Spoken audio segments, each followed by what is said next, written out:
Since 2005, criminal and terrorist groups have increasingly kidnapped and held Americans hostage. The James W. Foley Legacy Foundation released data in November of 2020 showing that the current number of publicly disclosed Americans held hostage or wrongfully detained abroad as 40. The foundation estimates that the total number of cases is much higher. These international hostage situations are complex with geopolitical consequences, and the response takes a whole-of-government strategic approach. In 2015, President Barack Obama approved Presidential Policy Directive 30, or PPD 30, and an executive order to address the failings of the U.S. government up to that point. President Donald Trump kept the policy he inherited in place. The James W. Foley Foundation's research director conducted an assessment of the efficacy of the reforms and their implementation. The resulting report, Bringing Americans Home, released in 2019, was the first ever non-governmental assessment. The Foley Foundation and New America released a second annual report earlier this year. Diane Foley. I fear we are only seeing the tip of the iceberg of American citizens taken captive abroad. We really don't have any idea how deep it goes, how many thousands of American detainees around the world are actually innocent or wrongfully detained. We'll examine the report's results, but first, the U.S. government places Americans held abroad in categories. The distinctions are key to understanding the reports and the scope of the hostage issue. There are three categories: kidnappings, acknowledged, and unacknowledged detainees. The first category is hostage takings by criminal and terrorist organizations. Americans can be held hostage purely for profit, as leverage to influence policy, or even just to try to embarrass the U.S. Rob Saley is a former FBI special agent and fusion cell director who currently runs his own consulting business specializing in international threat and security assessments. Yes, they'd like to make money off of certain hostages, but in other cases, particularly with the U.S., holding a hostage better serves their interest in that they're embarrassing the U.S. government. They're making the U.S. government look powerless in their minds. They have a hostage and then they will parade them out for propaganda value, much like they did the ISIS-4. Saley says, interestingly enough, the FBI does not have jurisdiction over an American killed abroad unless it can be proven that it's terrorism related or that it occurred on U.S. soil. The next category, acknowledged detainees.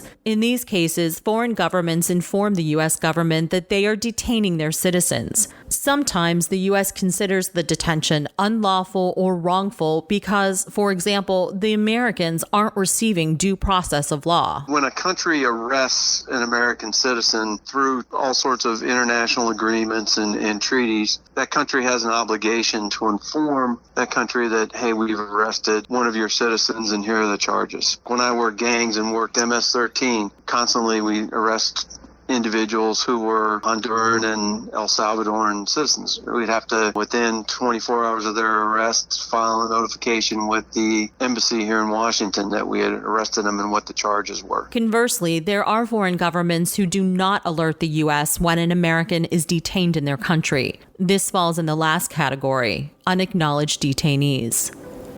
Robert Levinson, a retired FBI agent who was kidnapped in Kish Island, Iran in March 2007, was an unacknowledged detainee. The United States District Court in D.C. found the Iranian regime responsible for what happened to him. Bob became the longest held hostage in American history. On the 5th anniversary of his disappearance, his wife Christine spoke to me for an FBI public service announcement about what she described as the nightmare she was living. I just want Bob home. I miss him every day. He is my whole world. Bob's family held out hope for 13 years. Then, in March of this year, the U.S. government provided his family with information they never wanted to hear. It had concluded Bob died while in Iranian custody. The family doesn't know how he died or when, and they have yet to receive his remains for proper burial. No matter what category these Americans fall in, they all have family, like the Levinsons, the Foleys, and hundreds of others who are suffering immeasurable pain and worry about their fate. The Foley Foundation and New America published their most recent report in memory of Robert Levinson and Mustafa Qasim, another American citizen who was unjustly detained. Qasim died earlier this year in a prison in Egypt, where he had been held captive since 2013. The report and the one before it provide insights into how PPD 30 and the executive order impact American hostages, wrongfully held detainees, and their families. The reports are based on confidential interviews with 25 or 27 of them or their representatives, respectively. Overall, the most recent report shows that the hostage recovery enterprise has been largely successful and improved the experience of hostage families. This is true only to a limited extent for wrongful detainees. One of the key findings is that the families of Americans wrongfully detained but acknowledged by a foreign government have not generally benefited from the current policy. The report shows that the U.S. government treats hostage families very differently from families of wrongful detainees, despite the similarities of the types of cases. It shows wrongful detainee families receive less attention and access to information. Another key finding narrows the type of information. Hostage families are concerned about the amount of information that is declassified for their use. The intel community and different organizations are worried that a family is going to leak out information. I never had a family leak any information out. If anything, families, they have the most at stake to lose regarding information getting out, which could be harmful to their family member. If I told a family this can't get out or this could be harmful to your family member, I could trust that they would never push that out to anybody. And I could tell them, look, this has to stay within you three right here in this room. You can't tell, your Uncle Joe or Aunt Susie or your sister or whomever. It just needs to stay with you three, and you can't provide this out because it could be harmful. I could trust that they would do that. But again, still there's a reluctance to share information. Passionate about the hostage problem, Saley is on the advisory board for the James W. Foley Legacy Foundation and provides pro bono services for former hostages, their families, and detainees. One of the things, too, I found with families is families would want to know information regarding a political situation or the situation on the ground, sort of in an area where they think that their loved one might be held. And the intel community or the state regional guy was like, they won't understand. That's too complex for them, and that's over their head. And I'm like, no, actually, most families have more expertise on an area or region than anybody in the U.S. government because they live and breathe that. In addition to the findings, the report makes recommendations, requests, and spells out the needs of hostages, wrongful detainees, and their families. Among them is the recommendation that the U.S. government should find mechanisms to declassify more information relevant to the cases of American hostage and wrongfully held detainees. Another is a call for the U.S. government to conduct a review of its current procedures for supporting the families of wrongful detainees and identify available funding and changes that need to be made in current law, policy, and authorities to better support the families. The government provides emergency and temporary financial assistance through the Crime Victims Fund, which is financed by convicted federal offenders, not from tax dollars. The fund was established by landmark legislation, the Crime Victims' Rights Act of 1984. The amount available to support crime victims' compensation and assistance programs across the country has greatly decreased over the years. As of 2020, the fund has a more than $6 billion balance. Detainees would be in competition for this funding as most state and local governments depend on it to assist children and adults who are victims of sexual assault, homicide, domestic violence, and other violent crimes. Moreover, the fund cannot be used to assist detainees unless their detainment is a federal crime, which is generally not the case. In addition to the mental anguish, recovered hostages often face financial hardships, such as back taxes and other unpaid debts. Many hostages have not designated power of attorney or shared personally identifiable information, such as passwords to accounts, with a trusted loved one who can manage their affairs for them. former Assistant Director of the FBI's Victim Services Division, Catherine Turman. We can also provide and have provided the IRS with a letter saying this person was held hostage for 2.5 years. They were not able to access their affairs. They weren't able to pay their taxes. What we can't do is pay those bills for them, but we can intervene with creditors and employers when necessary to at least advise them of the situation and the impact on the victim or the victim's family. Some of the recommendations, requests, and needs of the hostages and their families listed in the report go beyond what falls under the purview of the U.S. government.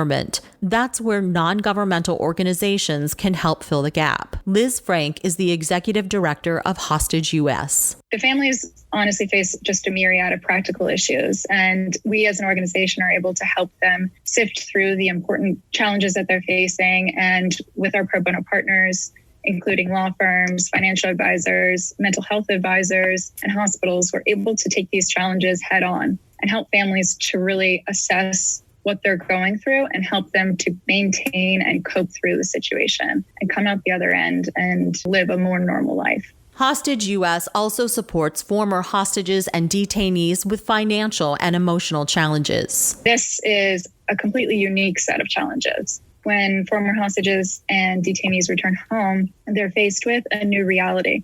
They have to rebuild their lives into something new, something different than what it looked like before. And it really requires a tailored and sophisticated support system.